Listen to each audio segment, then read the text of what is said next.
नमस्कार। आप सभी का स्वागत है। आज हम बीकॉम पार्ट फर्स्ट के पेपर फर्स्ट ईएफएम के पेपर फर्स्ट बिजनेस इकोनॉमिक्स के पार्ट 7 की व्याख्यानमाला में व्यावसायिक अर्थशास्त्र को पढ़ने के बाद जो पारंपरिक अर्थशास्त्र है उसका अर्थ एवं क्षेत्र के बारे में जानकारी लेंगे।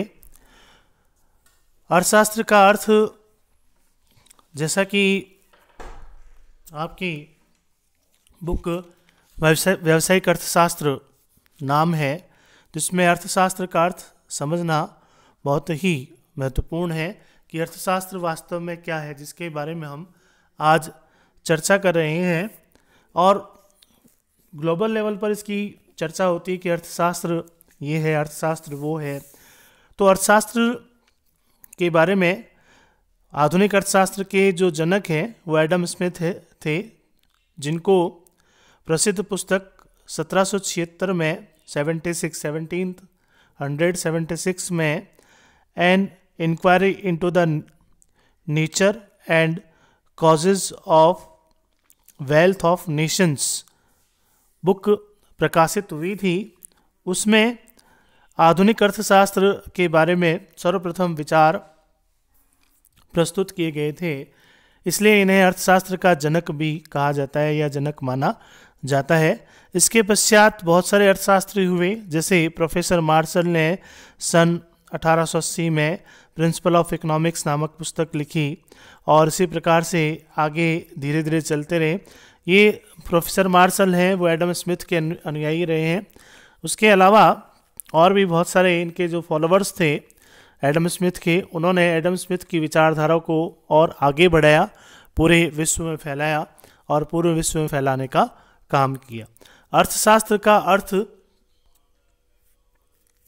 अर्थशास्त्र शब्द की उत्पत्ति दो ग्रीक शब्दों OIKOU तथा NOMOS से हुई है। दोबारा सुने, अर्थशास्त्र शब्द की उत्पत्ति दो ग्रीक शब्दों OIKOU तथा NOMOS से हुई है, जिनका शाब्दिक अर्थ होता है परिवार का प्रबंध।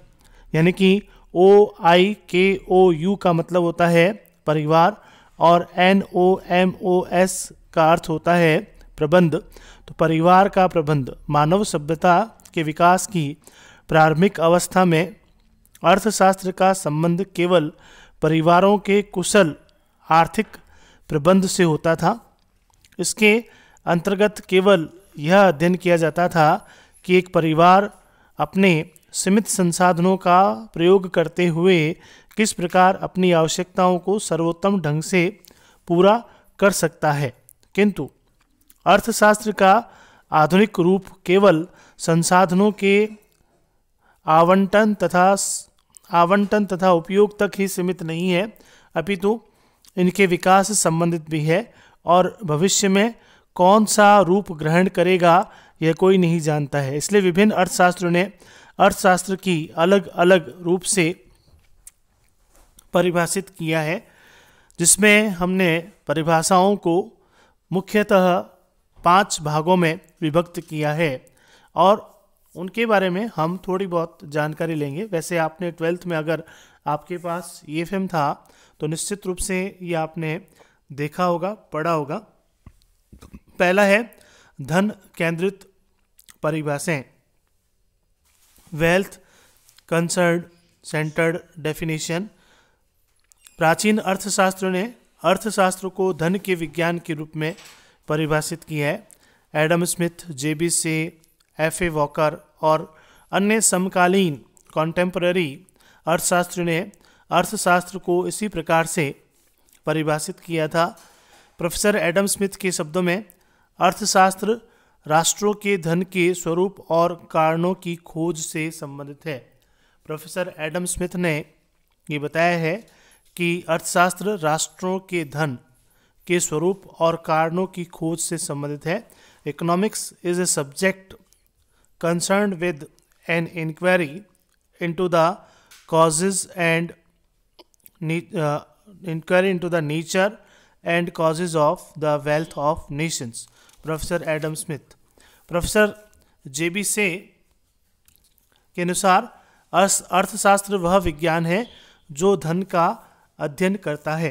प्रोफेसर जेबी से ने कहा है कि economics is the science which treats wealth, तो धन का अध्ययन करता है।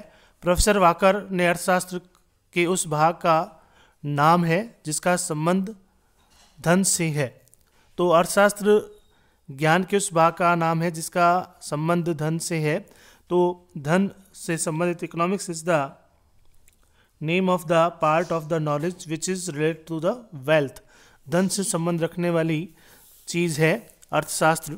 तो अर्थशास्त्रियों ने, जो पुराने अर्थशास्त्री थे, उन्होंने अर्थशास्त्र को केवल धन से ही संबंधित किया था, केवल धन को ही केंद्र में माना था। लेकिन उसके बाद इसमें धन की कॉन्सेप्ट को धीरे धीरे छोड़ना पड़ा, मानना पड़ा कि धन ही सबसे महत्वपूर्ण चीज़ नहीं है।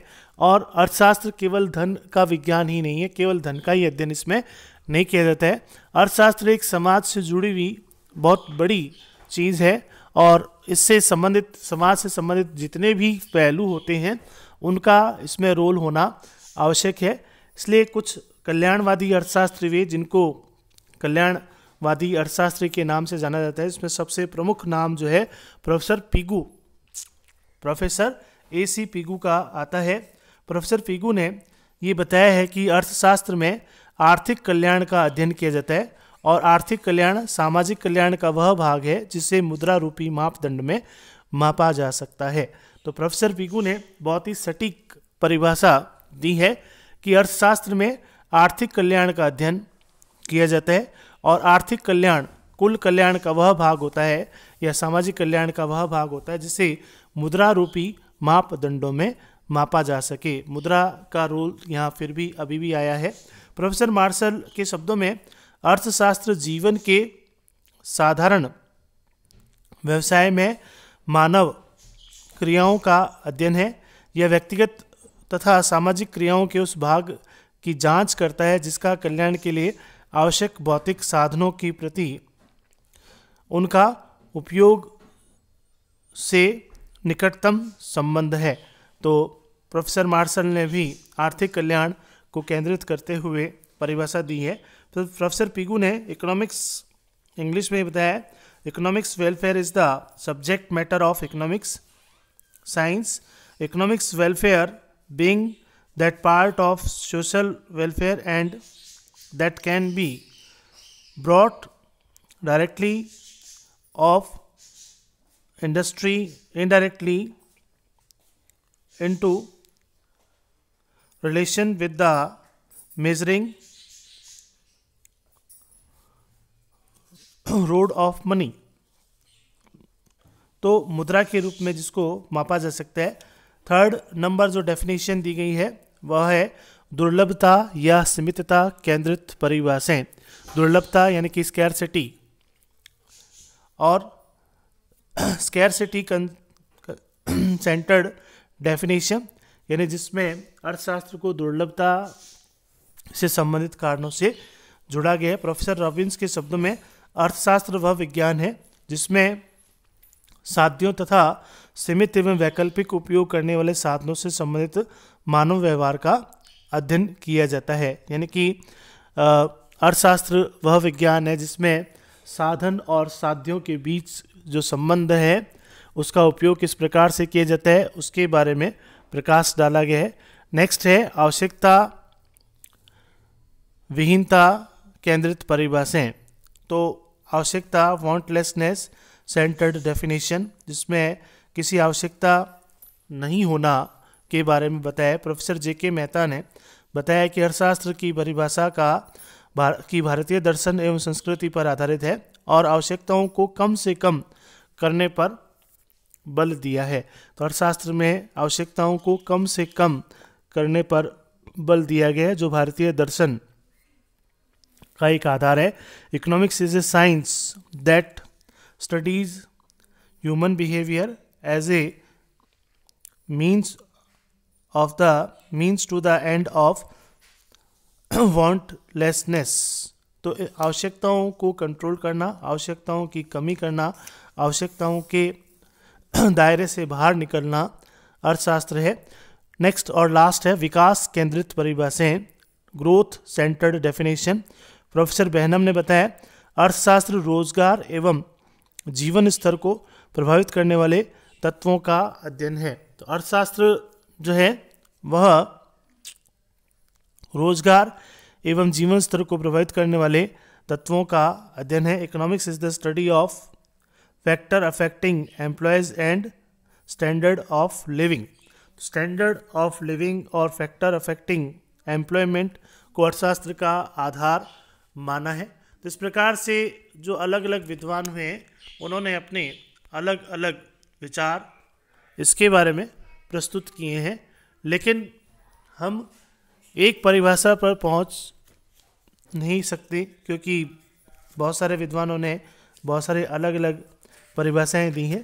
तो जब भी आपको प्रश्न को अटेंड करना हो कि अर्थशास्त्र का अर्थ बताइए और डिटेल अगर पूछा जाता है बड़े प्रश्नों में, तो आपको अर्थशास्त्र का अर्थ बताते हुए, साधारण अर्थ बताते हुए आपको परिभाषाओं को 4-5 भागों में विभक्त करना है और उनमें से 5 भागों में विभक्त करते हुए या 4 भागों में विभक्त करते हुए आपको 4 डेफिनेशन लिखनी है कम से कम, या आप केवल 4 डेफिनेशन जो भी आपको श्रेष्ठ लगे, जो आपको इजीली याद हो जाए, उन परिभाषाओं को भी आप लिख सकते हैं।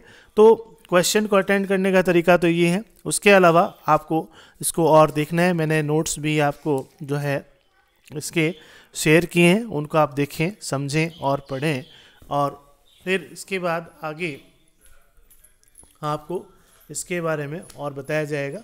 तो आज के लिए इतना ही, धन्यवाद। आगे अर्थशास्त्र के स्कोप के बारे में हम अध्ययन करेंगे, हम बात करेंगे, और इसके संबंध में कोई भी आपको दिक्कत हो तो आप पूछ सकते हैं, बात कर सकते हैं, अपना जो भी क्वेरी हो उसे मैसेज बॉक्स में कमेंट सेक्शन में डाल सकते हैं। धन्यवाद।